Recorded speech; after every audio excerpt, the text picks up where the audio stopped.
you'd like to contact the show, send us an email at liveonfourlegspodcast@gmail.com or get involved in the conversation on social media. Join the Pearl Jam Podcast community group on Facebook or follow us on Twitter at liveonfourlegspod.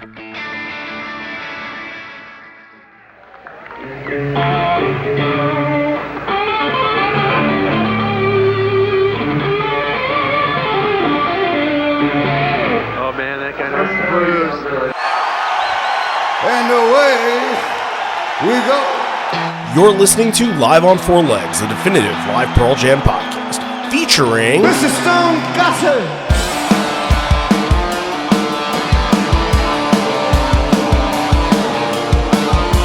Gentlemen.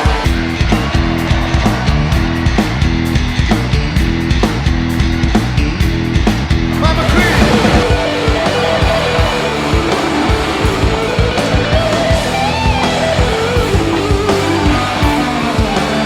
Matt fucking Cameron in the drum.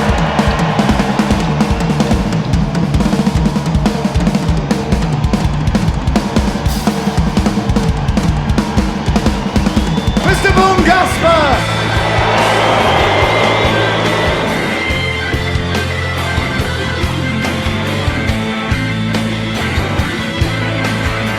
You can call me Al, you can call me Ed, you just fucking call me, why don't you?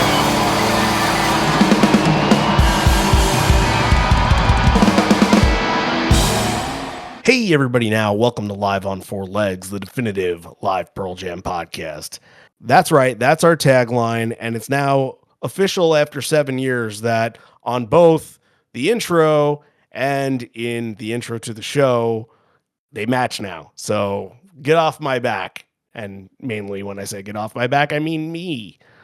But I'm burying the lead here. Happy New Year, everybody. Welcome to Live on Four Legs, and welcome to what could be a very exciting and experimental 2026 for us, because we are embarking on a bit of a mission today that is going to take us, if barring no breaks in between, up until about late July, that we take care of this little project. Today, we are starting with 1991. And then next week, we are doing a show from 1992. Then 1993, 1994, 1995, on and on and on and on, until we end with 2025 somewhere middle of the summer.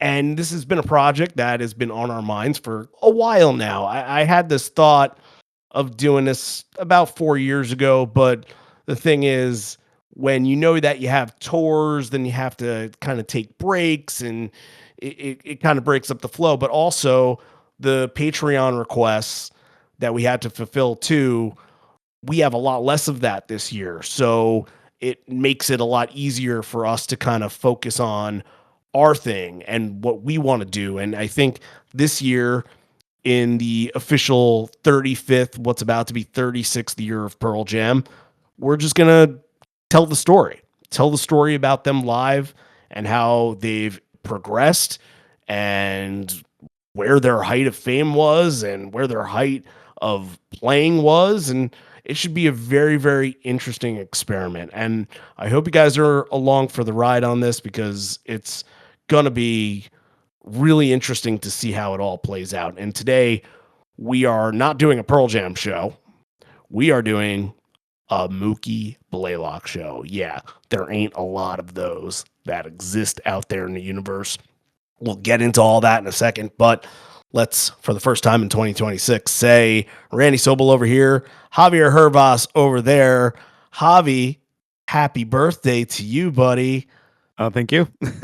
Yeah, that's every new year we get to start by saying Javi Feliz Cumpleaños, you know? Yeah, thank you. Thank you. It means a lot.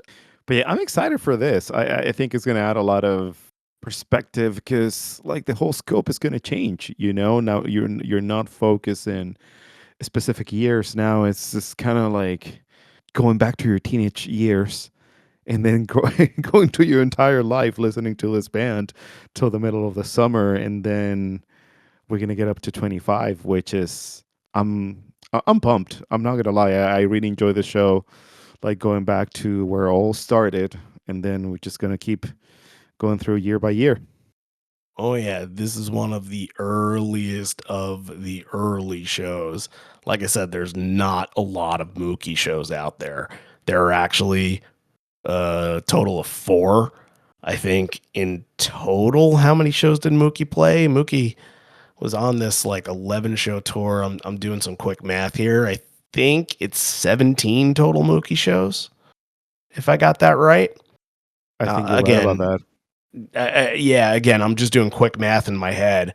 I could be wrong, but this is kind of where it all starts. It all starts obviously at the off ramp, and the off ramp is really a one off.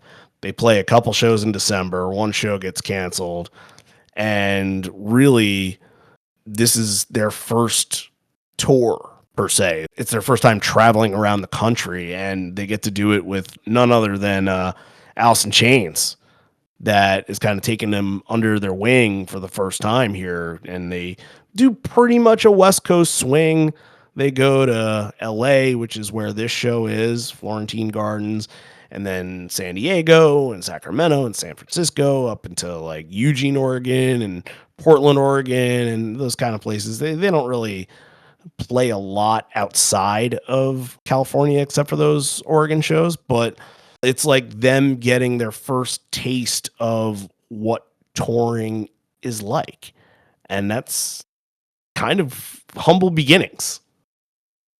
Why don't we go over some statistics for 1991? We'll kind of try and do this as much as we can for every single tour year. Some of them will be different and kind of have to maneuver different statistics around, but essentially, there's a lot of unknown from 1991. Total shows, it's debatable because there are shows out there that one reference says they did play, one reference says they didn't play. There's a bunch of Tower Records shows. So do they count as shows? Do they not count as shows? The number that I got out of this was 104. And I think, give or take maybe 1 or 2 in either direction, that's pretty accurate. There are only 34 bootlegs from this year. That's it. There's not a lot going on. And if you look at the bootlegs on like a Pearl Jam bootleg.org website or Pearl Jam concert chronology, which for this era, Pearl Jam concert chronology has just been like incredible. And I thank the guys over there for doing what they do, because they do such a tremendous job like we do, just kind of keeping the history of Pearl Jam and taking good care of it. And almost none of the shows are in very good quality because we're not getting soundboard recordings for any of these. This is people that bring a tape recorder. There's not even a lot of video for 1991 shows outside of like Mural Amphitheater. They just don't exist because people weren't even thinking about it at the time. For most of these people, they're going to see Pearl Jam when either they're headlining 300 person shows in places like Boston, Philly, Providence, on and on and on, or they're going to see Pearl Jam as this relatively unknown opener for Smashing Pumpkins, Nirvana for a couple shows, and Red Hot Chili Peppers. So nobody's necessarily thinking about taping these guys, but on this night, and we'll get into the person that's potentially the taper of this show and how he kind of makes the show what it is. But for this episode, we're kind of lucky that we're able to have a very, very early rendition of what they were able to do. Their top shows from this year, and this is opinion, of course, but I think it kind of derives from what a lot of people will take out of 1991. Dobbs from Philadelphia, I think, is one of the most solid shows from their very early run. Mural Amphitheater, like I mentioned, amazing show, first show with Dave A. And Cow Palace, which was on New Year's Eve. That's a phenomenal show with them opening and knowing that Nirvana is there as well at a very legendary building. They know that a lot is on the line, so they put a lot of effort into it. So, and one other just crazy kind of number that I want to share here is from the drummers. Obviously, this is the 1 year where we have 3 drummers at the helm. We have Dave Cruzen, who starts it off and records the record. And then we have Matt Chamberlain filling in for a tour. And then Dave A, and kind of move on. The rest is history. But the numbers there, as far as I can calculate, 21 shows for Dave Cruzen, 10 shows for Matt Chamberlain, and 73 shows for Dave A, even though he came in August. All of those shows opening for the Chili Peppers, they were doing it every night from October on to December. So there was just a lot of stuff going on. I'm going to give you a trivia question here. Do you know the only 10 song that Matt Chamberlain never played? I don't know the answer. I don't. It's actually Release. Interesting. Yeah.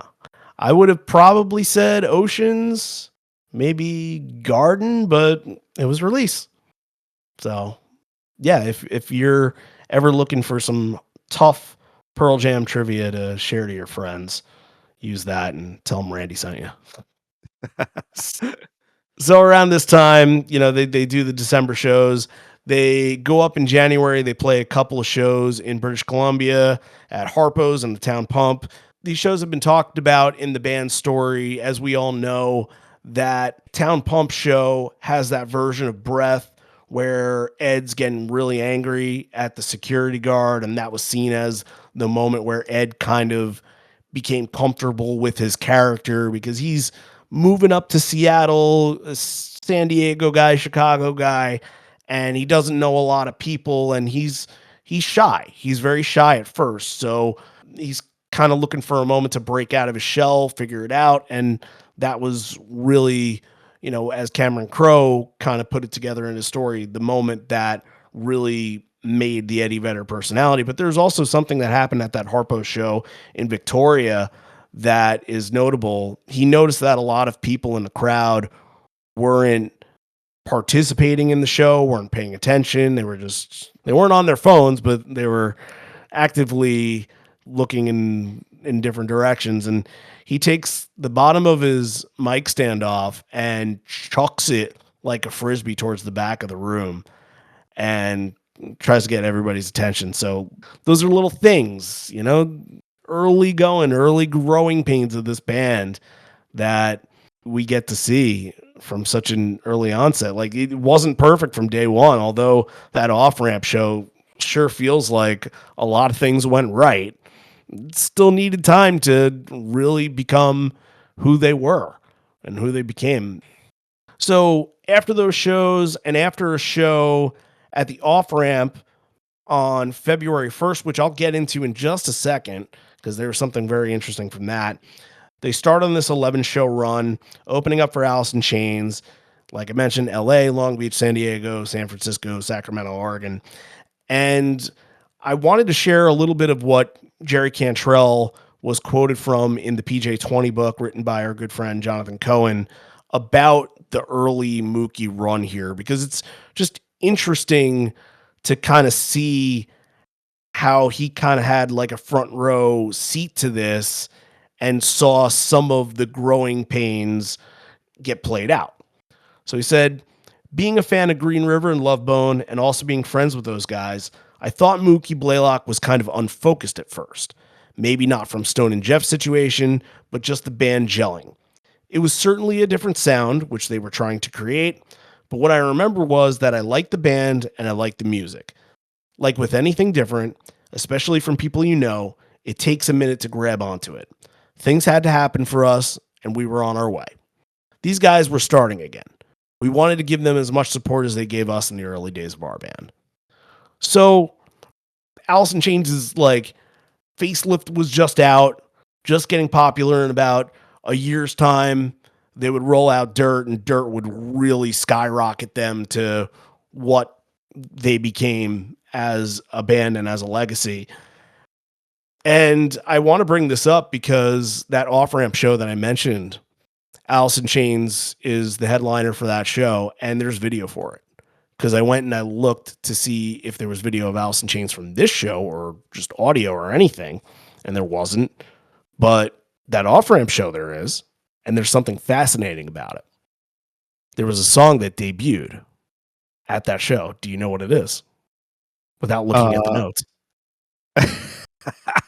I was going to say, without looking at the notes, I do know the answer for that, but I was looking Okay. at the notes anyways. That song is Rooster. The live debut of Rooster happened that night. And I think as a little treat, after we're done with what we're doing, stay tuned for the end of the episode after we say goodbye, and maybe you'll stuff the Rooster a little bit. So at the end of the run, they get back to Seattle. They announce their name change officially to Pearl Jam on March 10th. They pretty much play local around the time that Singles is being filmed. And then there's a rap party at Rock Candy on May 25th where there's an altercation. Cruisin got into an argument with his pregnant girlfriend, then got into a fight with another guy, ended up with the police being called and him getting blacked out for 2 days. So after that, obviously knowing the history that happened with Mother Love Bone and Andy, they don't want to sit on this. You know, if somebody in their band has a problem, they want them to deal with it. So they sat him down and said, "You need some help." He went into rehab, and that was it. He was done with the band. You know, he got his help and, got to do Candlebox and some other things later on. And that's just kind of the history. It's the start of the drummer roulette, so to speak. And Chamberlain got hired. It was always going to be temporary because he signed on with SNL to be the SNL drummer. So he played some East Coast and Midwest dates in July. And then he suggested Dave A as a replacement. They have a few dates from August to October in similar spots that they played in the winter, like a few Seattle shows, then back to like the Town Pump and Harpo's and the Cat House. And then they cut across to Texas, Atlanta, and North Carolina before starting that Chili Peppers tour in Madison, Wisconsin. There were times that they broke off from the tour to do their own headlining gigs, two of them, Blind Pig, CBGBs, but they're really starting to impress the masses. And even to some recollections, people remember Pearl Jam being more impressive than Smashing Pumpkins or Chili Peppers or even Nirvana, which Nirvana was Nirvana by that time they were opening for them. I think that tour with those bands and knowing that they all became as massive as they were within time. Obviously, the Chili Peppers were really starting to find their footing with Blood Sugar Sex Magic, and like they were kind of ahead of the game, and Ed really idolized them back when he was doing Bad Radio in San Diego. I think from a lot of like pundits and rock critics, they see this tour as kind of being the beginning of the 90s rock explosion. And how can you argue with that, you know? Yeah, I mean, there's so much going on. You have this movement starting, and like you mentioned, that there were pivotal artists up to this point that they were paving the road for what Pearl Jam ended up being later on. For me, I'm trying to think as a fan, and I'm trying to think of somebody witnessing everything happening at once, and you have like this crazy lineups of like, oh, by the way, Alice in Chain is playing tonight and Pearl Jam is going to open for them, which right now it sounds absolutely crazy, but it was the normality around that time. And something that also has been said so much around this time about those guys is everybody wanted the other one to succeed. It was not like the New York scene where like, no, we're just gonna sabotage your amp and Hmm. whatever. No, these guys in Seattle, everybody wanted to support the other one, and they just wanted to move forward because something that I've always been very keen on and always admired is I think they felt that they can push each other creatively as well. And if the other band is succeeding, they can learn something from that and they can push towards being better songwriters, better musicians, etc. And I thought that that was very thoughtful and that was very smart because it ended up pushing an entire movement instead of just a few bands, and then all the others were not left behind. Everybody had their own spot in within the spotlight. Yeah, I think unlike the LA and New York scene, they all really wanted to harbor art. They were all really dedicated to their craft. It wasn't about going out and becoming famous or becoming the hair metal kind of rock stars that just wanted to use their money on drinking, drugs, women, and all the above. They didn't want to make it so they were all over MTV and everybody was talking about them. They wanted to create something special that they could be proud of and to almost in all circumstances like not be satisfied with it because they knew that they can always build upon it and get better and continue, you know, it's healthy competition. It's like if Pearl Jam and Alice in Chains, like one band sees the other one doing something, it's like, okay, I like that sound. Can we implement something a little bit different that is kind of a similar technique? It's a collection of ideas instead of trying to sabotage somebody because you want more gigs, you want more money. It's so uncommon in rock music to see that because everybody wanted a piece of the pie at some point.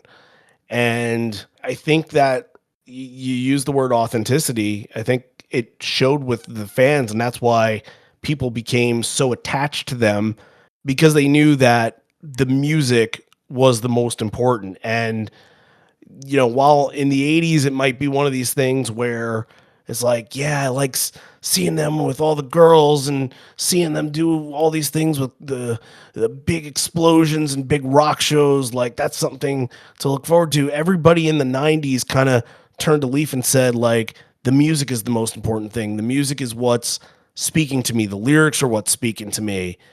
And it's a deeper emotional connection than that. So I think that's where everybody kind of had this connection and figured out a way to bounce ideas off of each other instead of drift away from one another. So I'm going to go back a little bit because we're going to introduce some people here in a second. So the bootleg aspect of this, I mentioned it. There are only 34 bootlegs from this year. There are only a total of 4 bootlegs under the Mookie Blaylock name. The Off Ramp Show, obviously, Long Beach, and Club with No Name, which happened directly after this show. Those are 2 shows I think we should do as like exclusives for this year because I had fun listening to this show and I can only imagine what those other 2 shows were like. I've listened to that Long Beach show before. It's another real fun one. So I think kind of have that on the docket. Maybe we can hammer those out on a down weekend or something like that. But I was talking to Brian and Patrick, who do Hallucinogenic Recipe, and then I was like, why do people not talk about Florentine Gardens? Almost at all. Because you have live debuts, you have early versions of songs, and back when the boots were getting circulated, a lot of people wanted stuff that they hadn't heard before. You know, stuff that was unique, like the to really dig into the nerdism minutia of it all. And their response was fascinating because I didn't even think for a second that the demand would just not be there for something like this. So we invited them on. They're going to talk about this a little bit. I mean, bootleg is such a historical artifact, and it's kind of amazing that the interest of the fans at that time and even this time, it's just not quite there. And that's, I guess, why we're putting it on your radar a little bit. But as under a request from Brian Horowitz, I think I have to use this here as a line that's been used before because this show is for the serious collectors. The serious collector. Here we are in 2026. Brian, 35 years of Pearl Jam. How are you doing? Well, aside from you making me feel old right off the bat, pretty good. How you doing, buddy? Well, I feel young. If I say 35 years of Pearl Jam, I can like subtract from my my existing age and feel like I'm back in my mid 30s or so. I'll pretend that I was born when they were born, but Yes. um, so we're here to discuss on behalf of our leadership the odd scenario of a tape that should be probably famous, but was never quite famous within the bootleg community. And there's a couple reasons for that. So we're talking about 27 1991, and it was a opening stint for Alice in Chains, and the band was still Mookie Blaylock. It is a show that on paper would make you go, wow, that's one that I would want to be after, especially when you're looking back 35 years in the mirror. But this is not something that was major on the radar of bootleg collectors and tape traders back in the day. When were you first aware of this being even a thing available as a show? Yeah, I mean, like we were talking about warming up for this, I certainly did not have this on tape early on, at least, and I knew about the show, and I know it's an important show for several reasons we can get into in a little bit.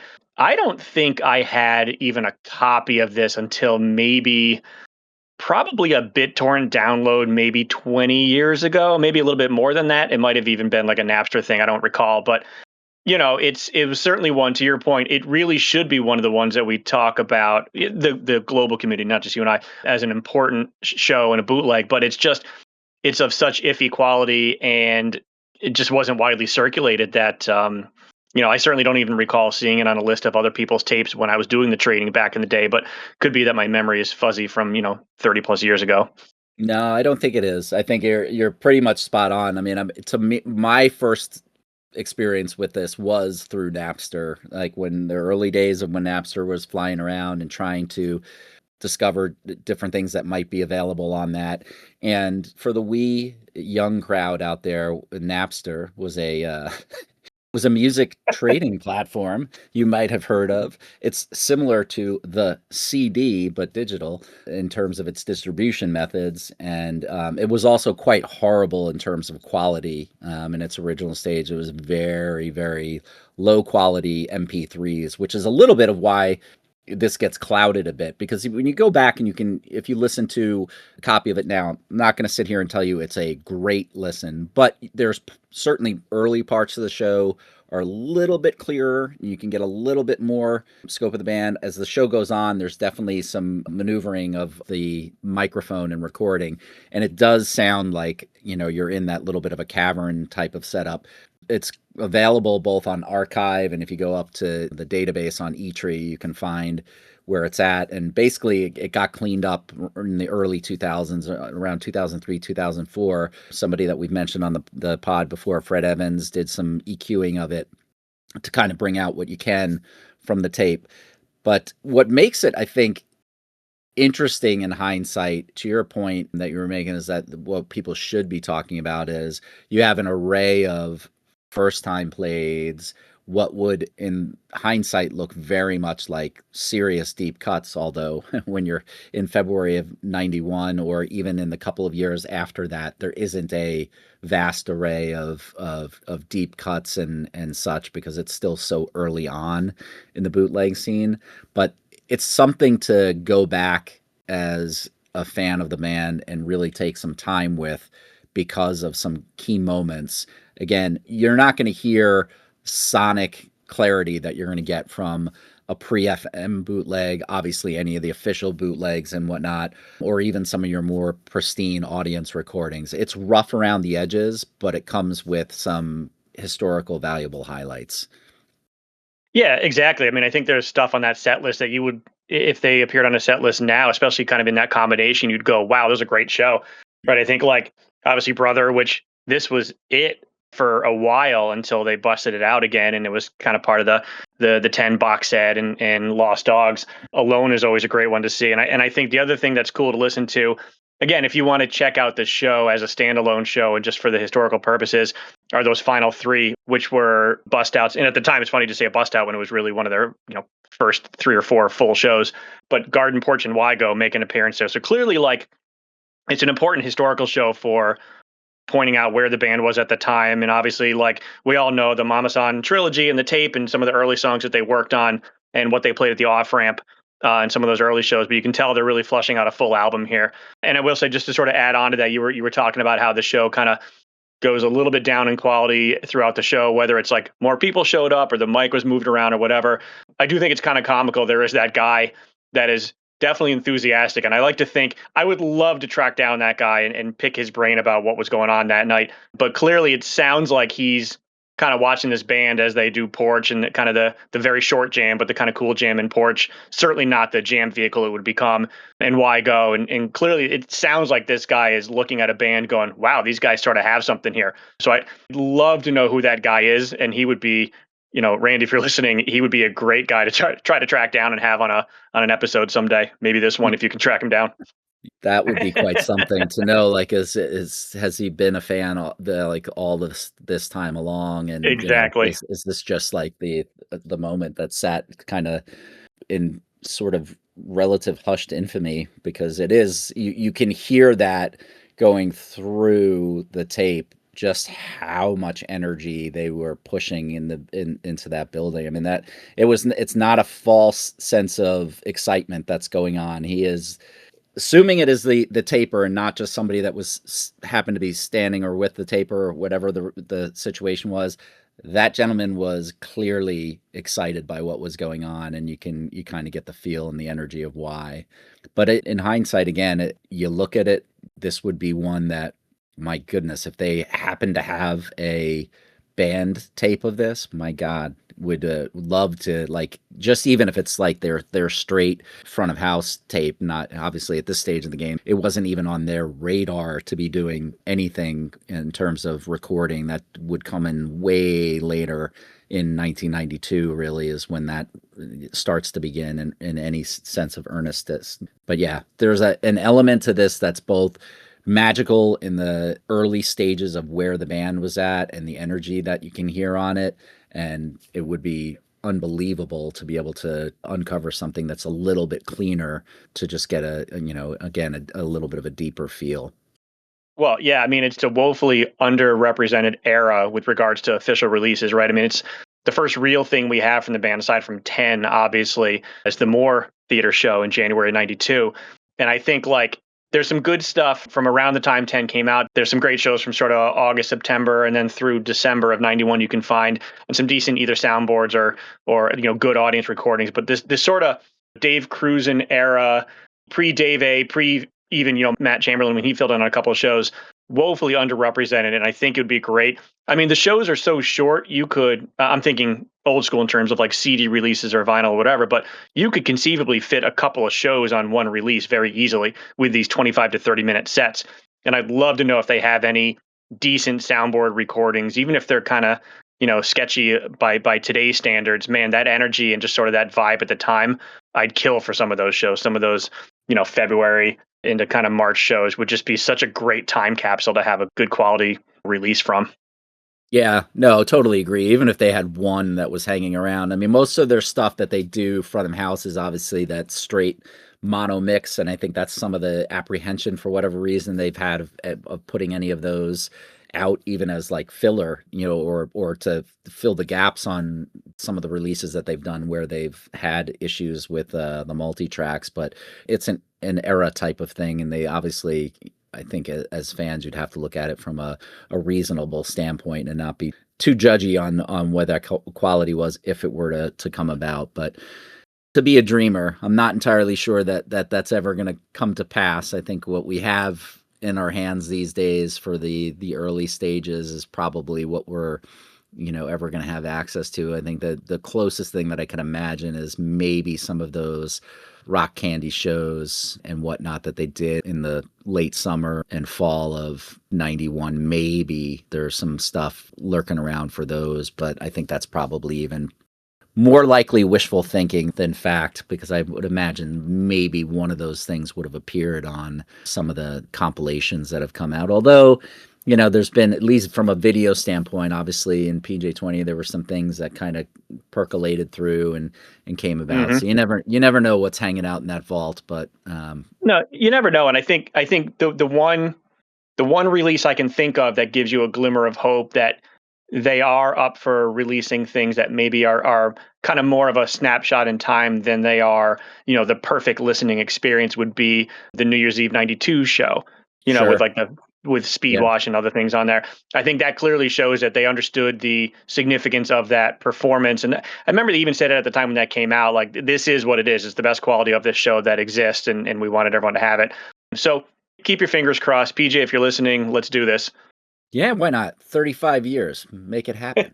Stop saying that.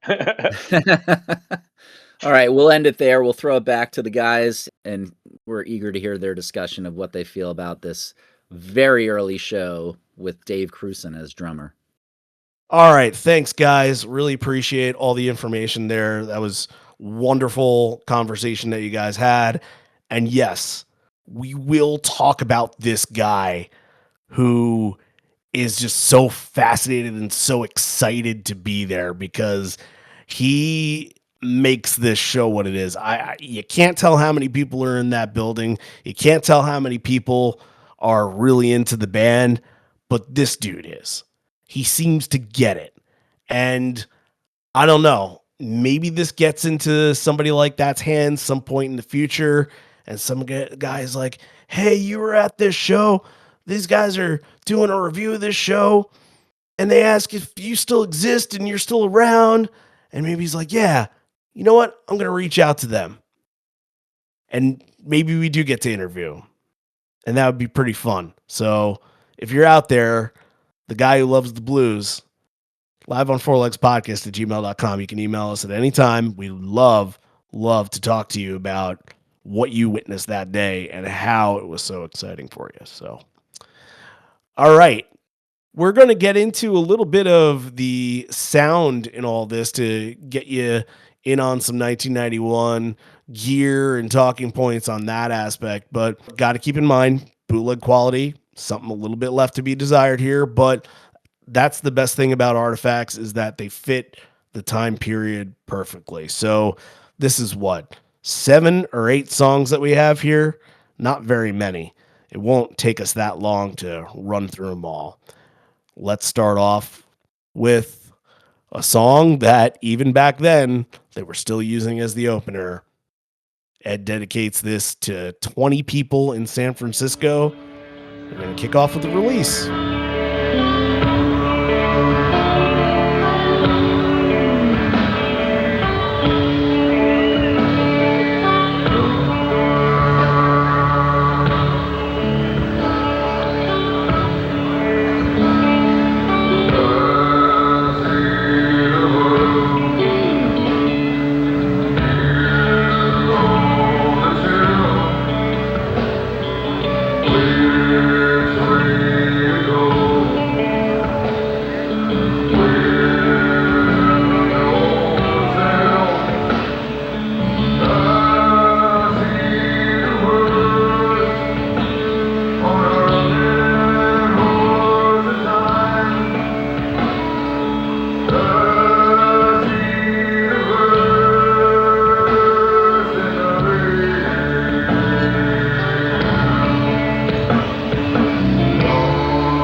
I think it needs to be mentioned here how even from this time period and going back to the off-ramp, whether this was the opener for the off-ramp, it is so gutsy that from the start of their career as a band, that this was the game plan, to open shows with Release and other slower songs like Wash and Oceans instead of getting right into the headbanging rockers like most bands would. Most bands that would be Pearl Jam and think in the same way as rock bands would open with Even Flow, Why Go, Once, something that's gonna draw people in immediately and really kind of punch them in the face immediately. But Pearl Jam is different. In this case, Mookie Blaylock is different. They ease into it.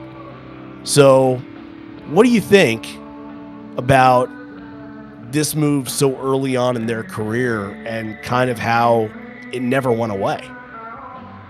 Vision. And let's not forget that these guys are complete music lovers. Like, they listen to everything. They're trying to grab every single piece of influence that they can grab just to express their sound better.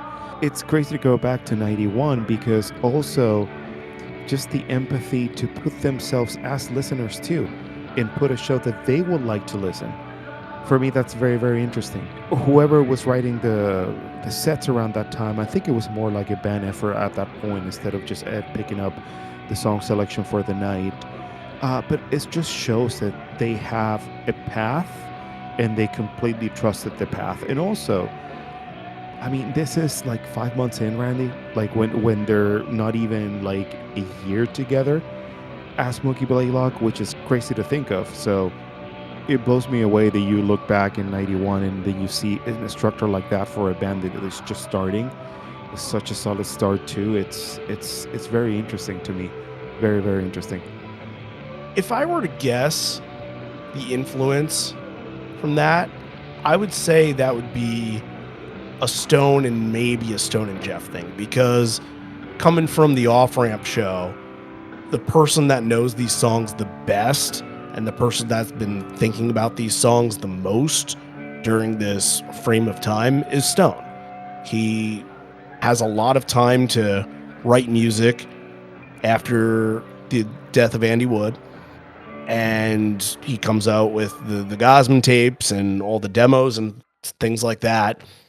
And I think he has it in his head kind of what his vision of the band is going to be. I think Ed at this point is still very much like, hey, you guys tell me what to do. I don't want to step on any toes. I'm still new here in Seattle. We'll figure it out. It wasn't until after Versus where Ed is like, you know what? There's a lot of pressure on me to kind of be the guy. And I need my story to be told. So I'm kind of going to take over here, which is so sad for Stone's case, but also in a way, it says how much Stone truly loved what he was doing, because he could have got up and quit at any time. This could be the rivalry between Ed and Stone could be one of those, Oasis type rivalries that, like, we could be talking right now. Oh, will Ed and Stone ever get back together? Not much time left, but they stuck with it, and he believed in what he built, even though Ed was at the steering wheel from 1994 onward. So going to the version of release here and just kind of breaking it down, it's much faster than we know it to be now, but the band knew that they needed to accelerate and build to the big moments, which is such a professional thing for a young band to do that's existing for 5 months. It means they understood the song's identity. I think most bands would have taken like the verses and tried to rev them up a little bit earlier instead of gradually getting to that moment. And it's not quite there where the moment feels pristine and feels like an out of body experience, but you can tell they're working at it, and it's working pretty well. It would soar once they get out of the clubs, get out of playing in front of less than 1,000 people. It's will start soaring in a little bit, probably by the end of the year, but that's just kind of all feel that comes with time to say, all right, maybe if we hold this out a little bit more, maybe if we tone down the drums a little bit more, we can get this aspect out of it. What do you think? Yeah, I mean, the spirit and the idea of the song just to be that soaring phase or like that startup that you would like to hear in a live Pearl Jam show is there. Now that you said that, you made me think of a new concept that maybe Release It was too big for that kind of place at that time. Like, it, I don't want to say that it was not the right fit, because it's obviously a really good fit to start, especially with a band that is so young and they have a very well thought and put together idea of how they want to handle their live shows. but it feels that maybe it's too big for the place. But once they tone it down, once they figure it out, it finds the right spot. And it's a really good example of, again, I'm going to sound a little repetitive here, but it's just so surprising and so amazing to look at this. And you're like, wow, I mean, it still blows me away the fact that I'm thinking they're not even together for a year and they're putting together this kind of song in this kind of show. If you hear the recording, you know what I'm talking about, because the guy recording is the real MVP. That's what I feel if I'm listening this for the first time. Like, it's crazy. We'll dig into him once we finish up with Once, which is song number 2 on the set list, song number 2 on the Mama-san. And that's kind of part of what I want to talk about here, actually, because it's, again, early evolutions of this song. And then where does it evolve from there? If you listen to the Mama-san tape, you'll hear Ed, like when he's supposed to be doing the backseat lover on the side of the road, when he's supposed to be doing that, he does this like weird things like, "What you doing? Would you do it too?" Like it's very like Red Hot Chili Pepper-esque or Faith No More-esque. It kind of fits that, I guess, that vibe of sort of the rap rock thing that was going on at the time, very early 90s. I can just see him like handing this to Stone and him listening to it live, be like, "Yep, that's perfect." Him listening to Footsteps, like, "Yeah, that's perfect." Him listening to Once, like, "Ooh, not bad. But this has got to go." So then we get the backseat lover and all that. So you think about the song again, evolutionary pinpoints. Listen to how it is here, and it's not much different than the version on 10. But it's also not much different than the version you would get live now, outside of like fan inclusion and maybe pacing a little bit. It's relatively unchanged. There were some moments in like 93, 1992, where at that breakdown during the solo, they would extend it and it sounds incredible. Like those versions of Once are maybe the only versions of Once that I'm like, I need to go seek out because these are terrific. But after a certain point, like the song just kind of works as the song and you don't need to really make any changes on it. They just kind of have to figure out how to make it crowd friendly. That's it, which it's on 10, so it's going to be crowd friendly.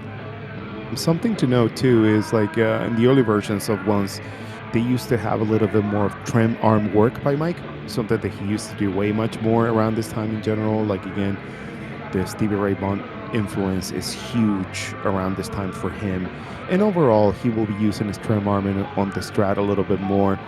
He still uses it, but like it was very, very, very prevalent around this time.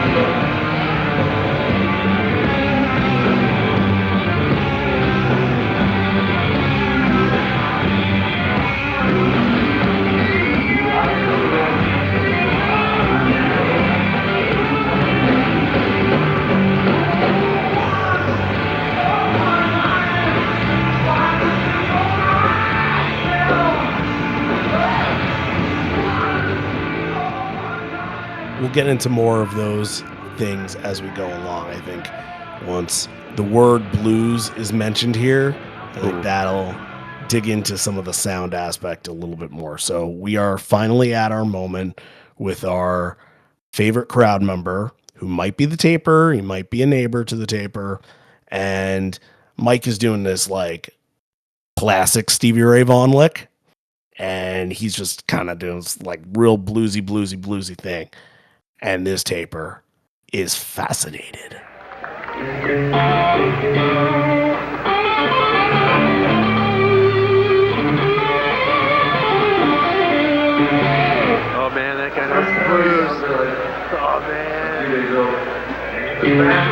I hope the band heard that, you know? I hope they were just like, oh, somebody likes it. Okay. All right. We see you. Not bad. Because I But mean, as the crowd's the crowd. Like, it wasn't like it felt like a very light crowd that was right. probably just waiting for Alice. But It's so cool though, because as a music listener, as a music lover, you're like, again, going back to the same thing that we were talking when we started the show, is like you have so many great bands around. In this new band opening for an already very important Alice in Chains band around this time, and you hear this guy that you don't know much about it, and he just basically melts your face with just warming up with a blues lick before a song like that. Like I will be like, shit, he knows the blues, you know? It's just like, give me more of that. Give me more. Give me a little more. Ed says, this band is only a few days old. We asked Alice if we can come to LA to travel with them so we can hang out with guys who are better looking than us.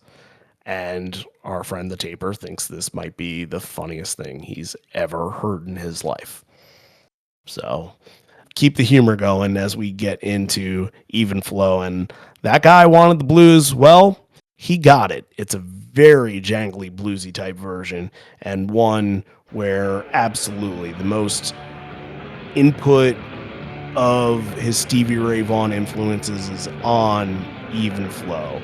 I think this is a good time to kind of talk about just sort of the sound that they were using at the time and some of the amps that they were using at the time, because it feels like it's really set for kind of the club environment, where later on, and maybe if we get to do a show later in 1991, we can investigate this a little bit more to see when they played with the Chili Peppers, if they upgraded a little bit once they hit kind of more theaters and smaller arenas.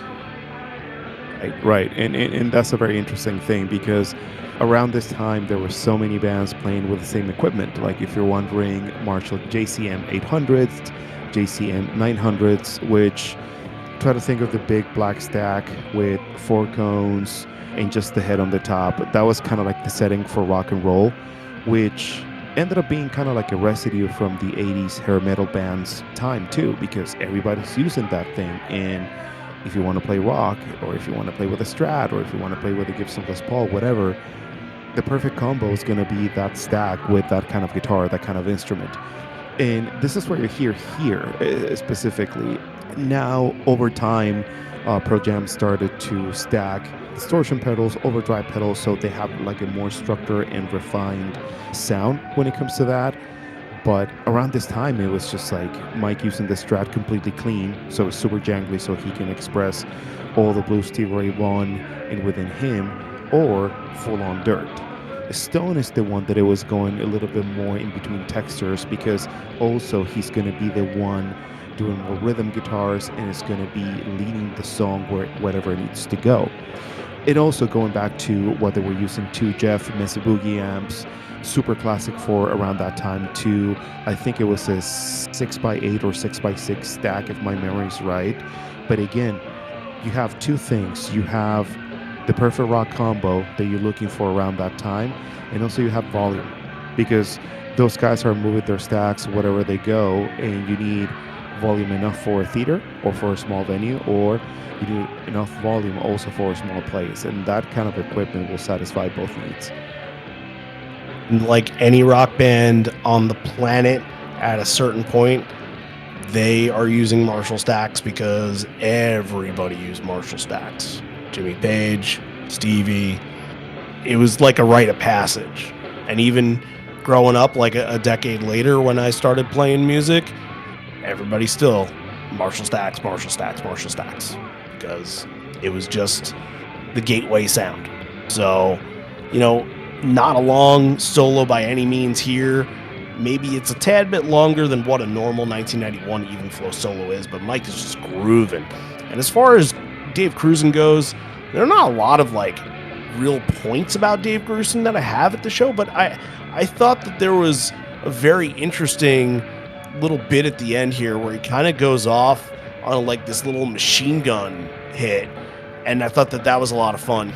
Once and Even Flow I thought were really good percussion wise, but release, I think with the building and stuff like that, I think it got a little bit muddled in places, but even flow is just spot on, and that little bit at the end was a real lot of fun.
Different stuff. This guy here fucking smokes, man. Taper is just enamored by the performance, and he's having a conversation with the dude next to him about being different than Mother Love Bone. So this guy, if you've seen Mother Love Bone at this point, then you know your shit, because they hadn't exploded yet, and they were up in Seattle. I'm sure they made some tours down to California, but they weren't MTV because Apple came out a couple months after his death. So maybe he has the record, maybe he's seen him, I don't know, but he just looks at McCready, he's like, this guy smokes. This guy smokes. It's tough to hear Ed's intro into the song. I don't know if you were able to decipher it.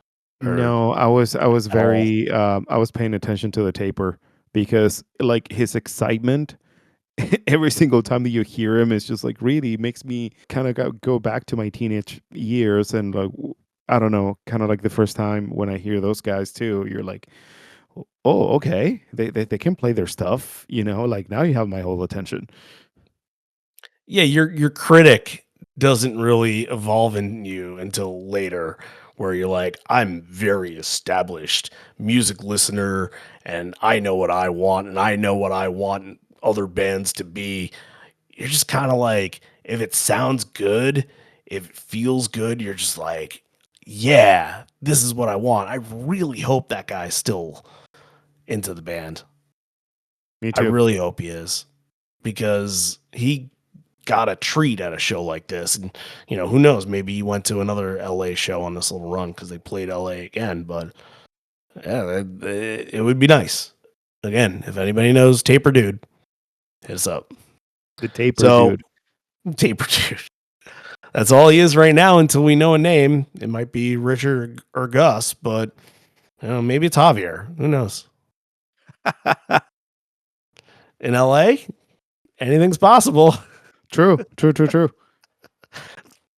All right, Alone is up next, and Alone is going to start out a little section of songs that didn't make the 10 cut. We're going to start with Alone, go into Breath, and then go into the live debut, and for a long time, the only version of Brother.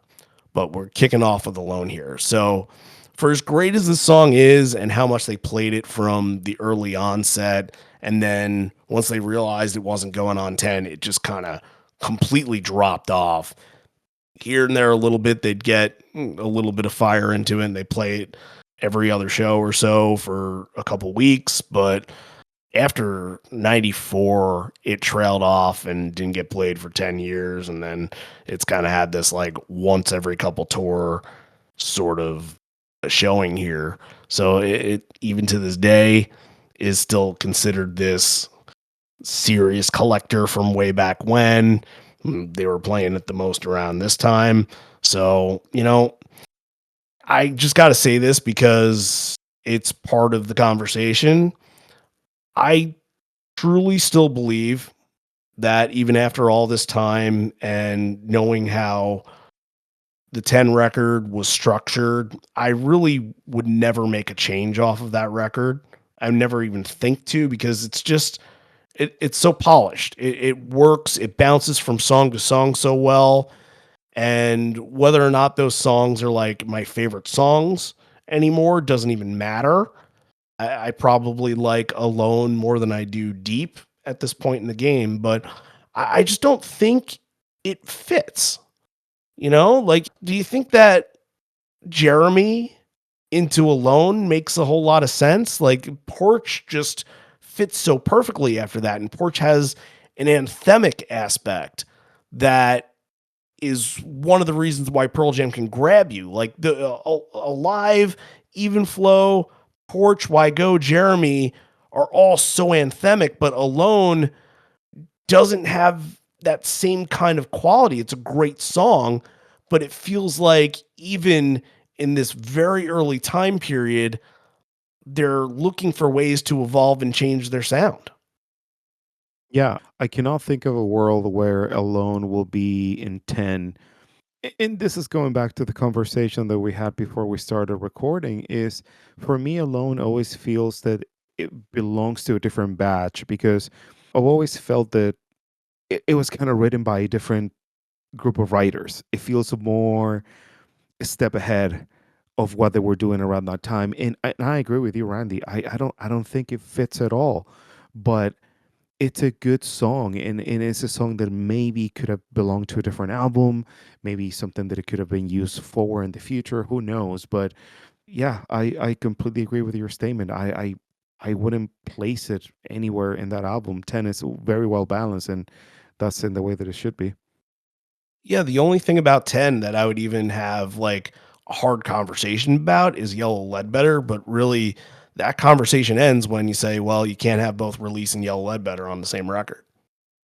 Exactly. So I take Yeah. Release 100 times out of 100. No offense to Ledbetter, but you did pretty well as a B-side there. So yeah, I mean, this is a pretty scorching version. It's quick, but the vocals are excellent. Listening to it here doesn't show me that it has the strength like other 10 songs do. Like, I can see somebody in that crowd being like, all right, the last song really had an aspect to it, really had an identity. Alone it's just kind of a rock song. And it has a little bit of an identity, but it's not as put together as some of the other songs that they're really grasping onto at this point.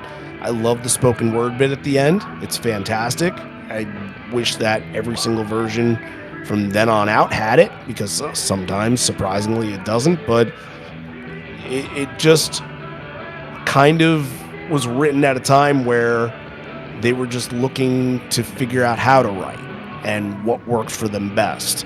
And it's thankfully like lived on within this band, became a lost dog, and is still asked for to this day and still respected to this day.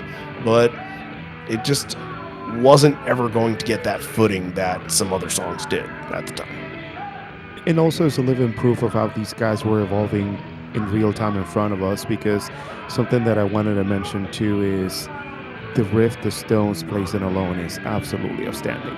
And that's something that you can tell that he was getting better as a guitar player, and he was just basically showcasing the stuff that he could do at that point in writing riffs like that, which is great.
We got Breath coming up next. As previously mentioned, the last time that this was played, even though we don't have the off-ramp set list, even though the Alice in Chains show was recorded, the last time we saw this played, Ed got enraged and kind of removed the shy guy characteristic from the picture. He found out who his voice was and personality was outside of the singer he was. And for what it's worth, he sounds really confident at this show. It doesn't sound like he's like shying away from taking center stage. He's assertive. He's unafraid of being himself in front of the audience. And granted, they don't have a lot of time, but it feels like he's not holding back on any time he has to scream or any time that there's a big moment. It feels like he's up to that challenge. So I wonder if the pressure of being in California as opposed to Seattle, because there's pressure in Seattle. You got your friends watching you and you want to impress your friends and you want to impress the locals so they can continue to go see you week in, month in, and out. But California is his home state. He's a little bit more familiar with how the crowds handle their business there.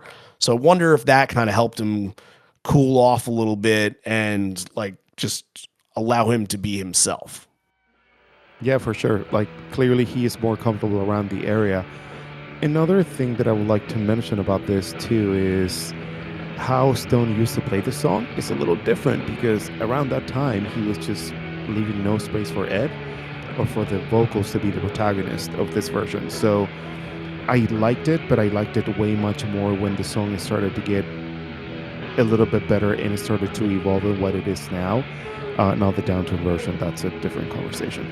But it's kind of interesting because he maybe noticed that he was too much in the way of the vocalist, and then he started to play the song a little bit different, and now he has a little bit more space in between, and the chords are a little bit more open, which I think re-enhances the song, and it doesn't feel that he's too much in the way. I can see that. I think earlier versions and like the singles version of Breath has always felt a little bit more slow and muddy, and it took a long time because they abandoned it for such a long time and they abandoned bringing it back in certain capacities. It would become more anthemic as time went along. If we ever wanted to bring the Evolution series back, that's like the first one that I want to do. I think that's probably a conversation that we should have, because I've had ideas. I know a lot of people listening that are like, ooh, Evolution, that was one of my favorite things, and that's been gone for a while. Well, a goal is to bring it back in some kind of capacity this year that might be a little bit different than what we did in the past. But anyway, I won't get too crazy into that. I think once it kind of had a little bit space and had like this kind of radiant sound to it, I think it was able to blossom and able to soar a little bit more. And not to say that any version from early 90s is not as good as what it became, but what it became is just a total different beast.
Now we get into our live debut here. Ed says here the next one is about, I believe he says Big Brother Bush, meaning the Presidente. Yeah. I Yeah, believe. no, I couldn't hear that one. Yeah. Won't get into Presidente stuff today, but maybe that's a podcast for another time. But our friend, the taper, is just in awe of all of it. And he says right here, Yeah! Mookie!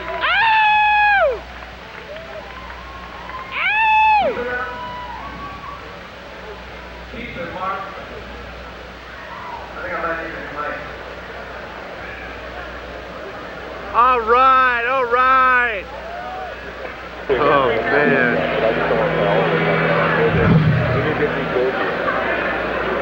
They got it again, man. This motherfucking guy here just I don't know who he's talking about. I don't know if he's still gushing over Mike, but he's quite happy with the events that are unfolding at the show. So, I mean, and again, you hear this guy, and I just cannot imagine to be a witness of all that happening in front of you. You just chasing live music because you just like live music, and then you're like, oh, by the way, kind of like a new band from Seattle is playing right before Alice in Chains. You want to go check them out? And then they play this song set. It's like, come on, man. yeah, it's so simplistic. I remember going to see bands, and I was really fascinated by the openers because I wanted to intake new music, and I wanted to have music that like I knew not everybody was going to know. And I didn't want to like go and buy a CD just because I had heard a name before, but I wanted to be able to share that music with other people. So, yeah, it could be one of those things. I don't know if there's an understanding of like I'm witnessing something amazing, but like there's an understanding of these guys are great, and when can I get more of this? I think in hindsight, if this guy is around, he's probably thinking to himself, like, that was the treat of all treats for sure. But do you think this guy knew that this was the live debut of Brother?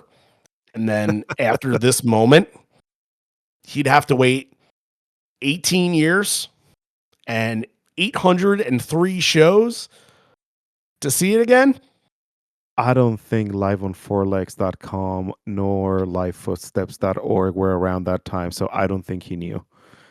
Yeah, we're just, it's kind of feeling out kindergarten at this time, and seeing what my place in the world and on the Play-Doh table and Sesame Street and all that was. But my rock intake, I actually just listened to a record that I probably listened to religiously at that time. I listened to it last night. Is Kick by In Excess. Oh, that's such a good album. I know. Still to Such this a good day, album. every single Mhm. song just hits. It's so good. So Mhm. I was loving it back then, but it certainly took me a long time to get into Pearl Jam. I just want to mention this. A lot of people have called me like this baby Pearl Jam fan, and I guess you would fit in within that mold because you're turning what, 42 Yes, that's what they tomorrow? say. Yeah. On your birth certificate. Yes, This that's what they say. is year 40 for me, so I don't want any of this bullshit anymore of like that I'm a young Pearl Jam fan. Come Right. on. You could say that to Joey, you can say that to Tim, you can say that to Dakota, and those guys fit that mold.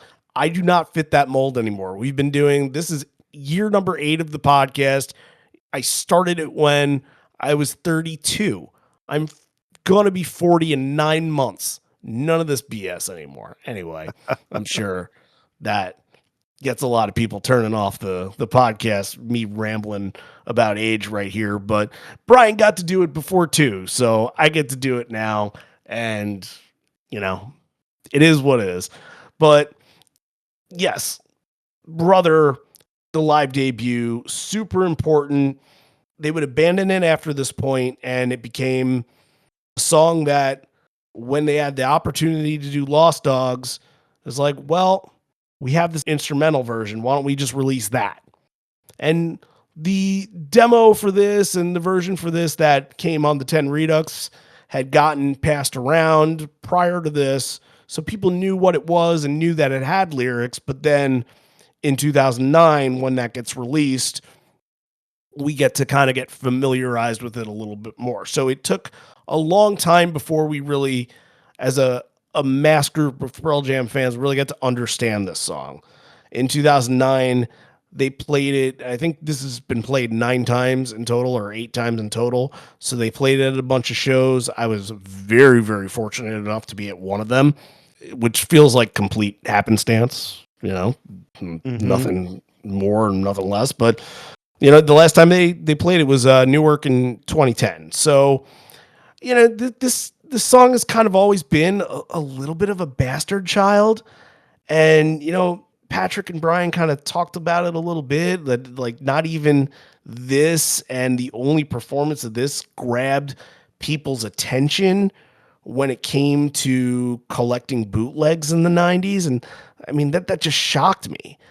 But if we're talking about performance here, I think what really fascinates me is that while the song wouldn't get to see the light of day after this, it's pretty much unchanged from what the lyrical version is that we know of now that they played it more back 15 years ago. It's just puzzling to me why they released an instrumental, and maybe Ed didn't like the vocals, or maybe they just wanted something a little bit more different on that record. I don't know, but it's kind of nuts that it's standalone in the same way that Just a Girl that got played at Off Ramp is. That like this was the one, but Just a Girl didn't get the same treatment. Never got brought back after the Redux.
Could be one of those songs where like the band is never very happy with it because of, I don't know, maybe the amount of takes that they really attempted just to get it right.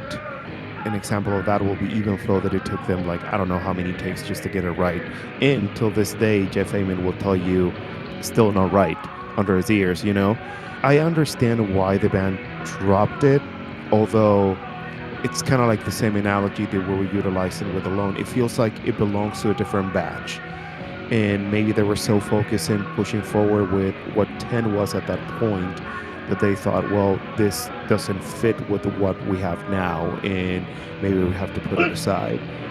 Also, it could be one of those things, Randy, where you have certain songs and you have been playing with the band for a while. Certain songs, they don't feel right for that era and for that moment in time, but then later on, 5 or 10 years, if you survive with the band, you're going to feel like, you remember, brother? Maybe we can give it another try. And maybe it's going to fit with whatever you were doing at that specific point in time and in that moment. Yeah, I kind of got to thinking about that little breakdown section where it's like the dun dun dun, and sort of that element didn't really exist in Pearl Jam songs yet. I think that breakdown, yeah, that was once you get new. to like maybe post yield, like a little bit in binaural, I'm thinking like the breakdown of like insignificance. I know it's not as intense as that, but it's just similar element. Like they've done similar things on Avocado that have that little bit. Like the end of Big Wave, I think, is coming to mind. But yeah, just little things like that that they weren't writing yet. But again, goes to show that they were looking to push their boundaries. It just didn't quite fit all of what was happening on the songs that they were feeling really good about. Again, I think the one thing that you can connect all 11 songs to on 10 is that they all had something anthemic about them. Brother just feels like a song. Not that it's a poor song or anything like that. It's not a song I think about a whole lot, but it doesn't have like a big crescendo moment. Every song on 10 has something that feels like it could be a roller coaster ride. Right. And with what we know now, if you listen to Brother now as a first-time fan or somebody who is discovering the band, you're probably gonna think this song makes perfect sense to me. This is something that I've heard before in a few albums, right? But in that first batch, it couldn't find the right place. And I think that's why it was abandoned later on and it was just played 803 shows after the fact. Sometimes these crazy things just happen, and that's why it's so fascinating to talk about them when we get the opportunity, because I mean, there's not a lot of opportunities to talk about Brother in general, but there was only one to talk about Brother from the time period of Brother. So that is done. We did it. If you have anything else to say that we didn't cover about this song, I think this is a good conversation that we can have over on Patreon in the Patreon chat or on the Facebook podcast community group or even on Twitter. So bring it up. I want to see what you guys think about that. We have a live debut here following a live debut, but this song got to stick around. It's Garden. It's not fully polished at all, which I guess you would expect from a song that they're trying to get their footing under. Obviously, there's random feedback blaring. The verses feel a little bit tentative at times. They're kind of unsure of the direction of the song, but the choruses are incredibly flourished with like big drum moments that stand out from Cruising. They're just a little bit uneven. That's the only thing. It's just like it just needs to gel. I think that when Jerry Cantrell was talking about how the band was just sort of not together, that there were some rough edges there, I think Garden is a really good example of what he was saying. The solo doesn't have the mysterious energy yet, and it's clunky transitions, but you can tell there's going to be something there once the kinks are worked out. Just slow it down, ease it out, flatten the parts that need ironing, and they made it happen. Sometimes, I guess with some songs, it's like we don't have the patience to make this work because there are parts that might be too complicated, parts they don't like playing live, but then in other cases, it might seem like it's like, okay, we might not have this now, but we can turn this into something. And when we do, we're going to feel pretty confident and pretty good about it.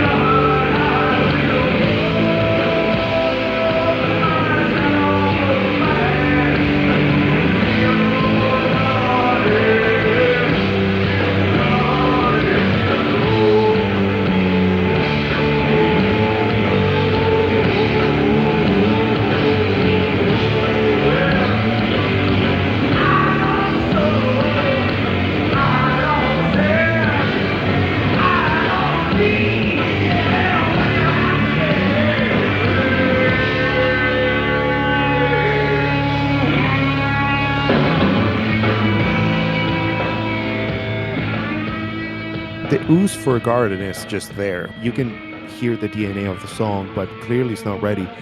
And it's kind of weird to say this, but you kind of notice when you listen to this song that is a band that is just starting, because when you hear what you hear before this, you're like, oh, these guys have been playing like for 10 years now. But when you hear Garden, you're like, oh, okay, they're really trying to work it out. Like, okay, I can see where this is going. But still, like the DNA for the song is there, but there are a few parts where it needed a little bit more work for sure. I think there were a couple of those songs at the off ramp that definitely needed some TLC. And I think Alone was definitely one of them that just felt off, and I can't quite remember because it's not a show that I revisit very often because, it feels just like this show. It feels like an artifact. It feels like it's a fossil. So you don't listen to it for the quality. You listen to it for the research, So, yeah, obviously this song would become a powerhouse even when we see it nowadays. It's even more of a powerhouse now than it was when they were playing it very consistently in 1992. So, one it's a fine wine type song. So, you need to get the bugs out of it a little bit and turn it into what it is. So Ed says that it's his friend Michael's birthday tonight, and I can't tell if he is a big Stone fan or Stones fan. Which one was it? I think it said Stones, like the Rolling Stones. That's okay. That's what I was a little, because why would he say he's a big Stone fan? I don't know. I mean, Yeah. I'm a big Stone fan. Me too. So I mean, he probably could have been both. Yeah. Can you be a Stone and Stones fan at the same time? I the would say Rolling yes. Gossards. That is a really good name. The That Rolling is a really Gossards. the Wow. Rolling Gossards. Yeah. So is that going to be our cover band name? Yep. Yeah. And we have it on record now. So if somebody else claims the name, you can't. We said it first.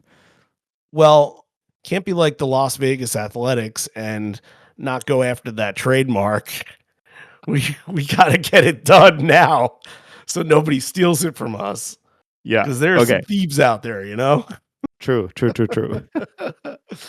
Anyway, Porch version number 3 of 670 plus.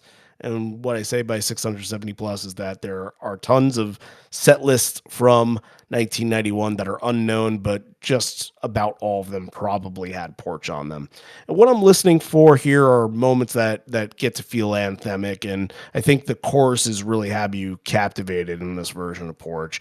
The solo seems like maybe it feels like there's like a quality change midway through. Maybe we get a tape swap, but once again, Taper Guy is just astounded by what he's seeing.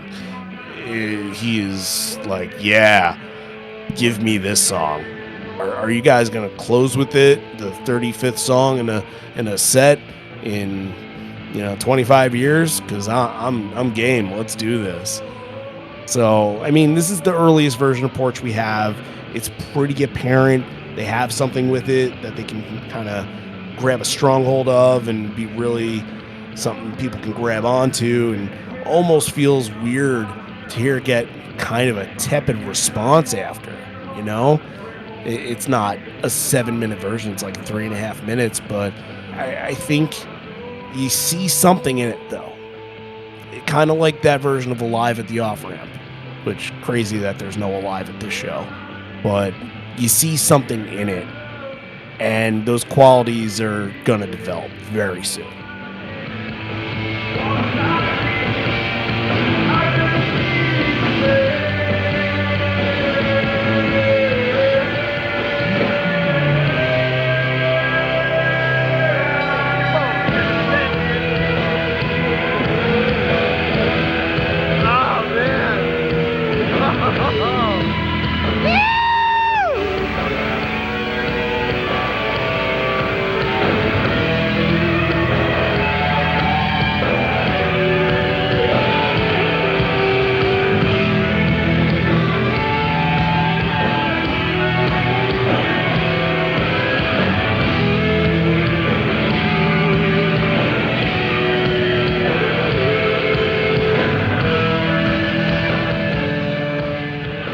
when I was listening to the recording, it made me feel that there was something special brewing too.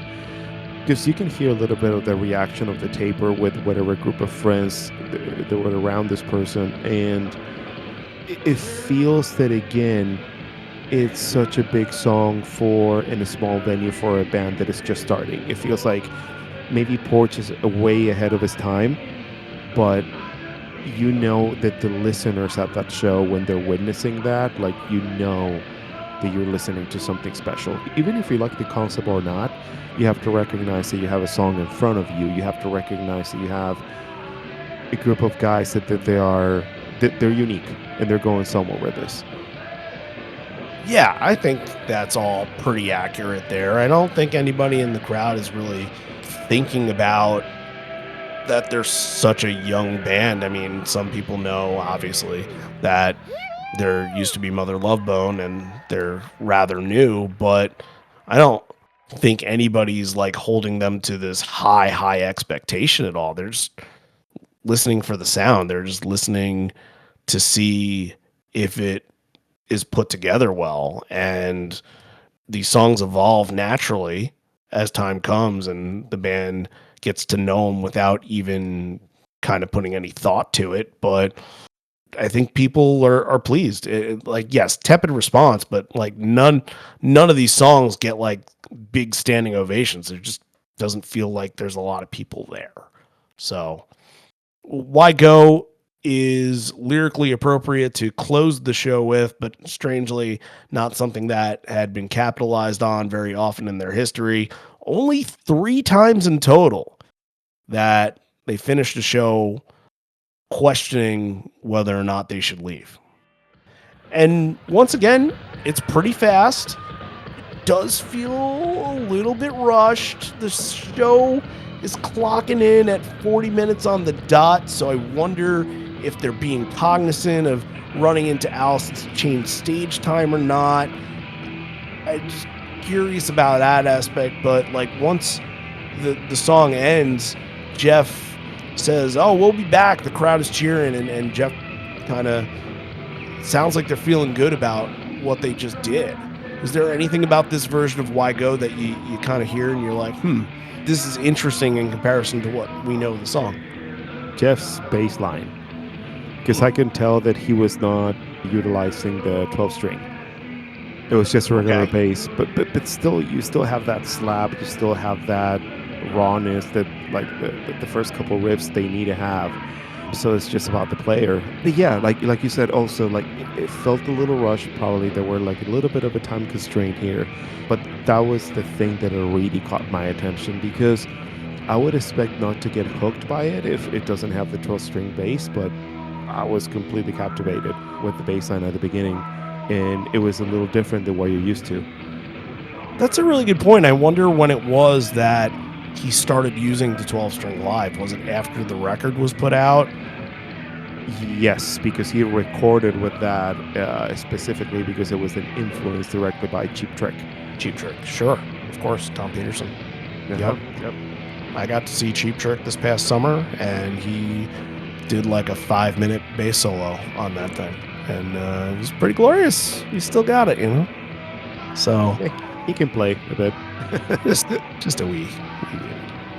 All right, that was our show right there. Not very long at all, but a lot of good discussion points.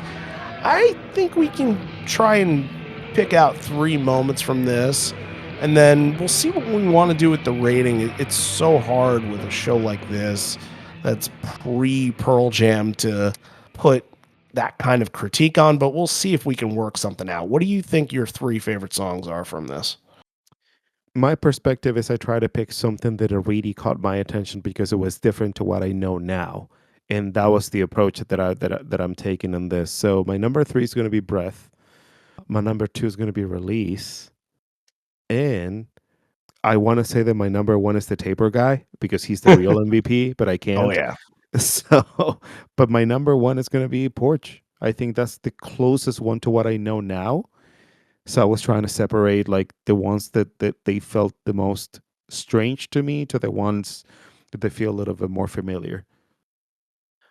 I'm going to give Brother a nod in the top 3. And I think it's just kind of a little bit of like, hey, this is a relic of the time, and we would never have another opportunity to rate it in another 90s show. So I think that is important for history's sake. But the performance itself, I wasn't like, wow, that was something incredible. It was just sounded like the song. It didn't really waver from what we know of it to be. I'm going to say my number 2 here is going to be Breath. I enjoyed the version of Breath as well. And my number 1, look, Taper Guy was talking about the blues. And he was just like, yeah, that guy knows how to play the blues. And he's right. Even Flow's my number 1. That's a good version. It is a great example from very early on that they knew this song was going to be something. Mm-hmm. And they had something special. So, all right. Now, what do you want to do about this in terms of rating? Because it just feels like it's so early that you can't put a number on it. And they weren't even Pearl Jam yet. So, like, I kind of want to abstain. I kind of just want to leave it as is just this like historical fossil sort of thing. Yeah. Yeah, this is like finding like a huge dinosaur. But also technically we can't rate it if it's not Pearl Jam, right? Well, I mean, we did have a Neil Jam show at one point Damn a it. long time ago. I was trying to use that argument, but anyways. We Yeah, do own the rules. I will say that. okay. Well, if There's no that's executive board over us. well, if that is the case, yeah, I will step back in this one because I don't feel that it should be rated. It's a show that you can enjoy and to be witness of something really, really, really growing here. I think that's very well said. And growth will be the continued theme of a lot of these episodes that we'll see. Definitely the 90s shows that we do. And this band is all about growth and continuing to pick up from where they left off and try and exceed that bar, even if they experiment a little bit in a direction that perhaps didn't really gravitate towards people. So, it's all about that. And I think what's going to be fascinating is we're going to see this pinpoint moment where we're like, oh, here's where they became them. And it might be 2003, it might even be 1998 or 2000, but we'll see it. We'll find it. So, breaking news. We got a big announcement here for next week. It's not only going to be a 1992 show, but we, for the first time ever on the podcast, are turning to video in terms of full live show coverage. We have never done this before. We have almost never thought about doing this before, but I will say that doing the top 25 really kind of changed things and really showed that we can do it and we can make it visual and it can work. And what we got to do is we obviously have to kind of scour YouTube and find that 1992 show that works for this. We have a couple of options because obviously you need to see the video and see what's going on and all that. And I did something the last couple of days that I'm very, very excited for you guys to see. That will be the introduction to everything. So I'm very excited for it, but we have some options.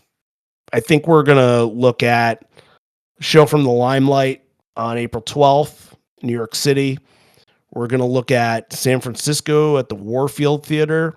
And we're going to look at another LA show at the Hollywood Palladium because they all have different things that make them stand out. So I don't know what we're going to do next. I think both of us are going to kind of look at the video and see what the best quality is and see what the best set list is and work it out. But We are still going to do it as an audio podcast if that's something that you prefer, because you're listening to it when you drive or during work or whatever.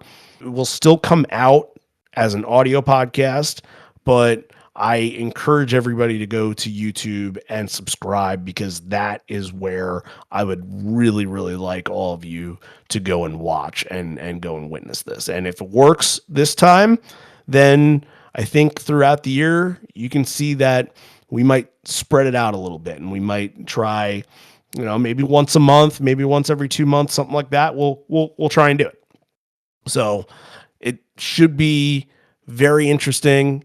If it's clunky, if it's bumpy, then, give us some time.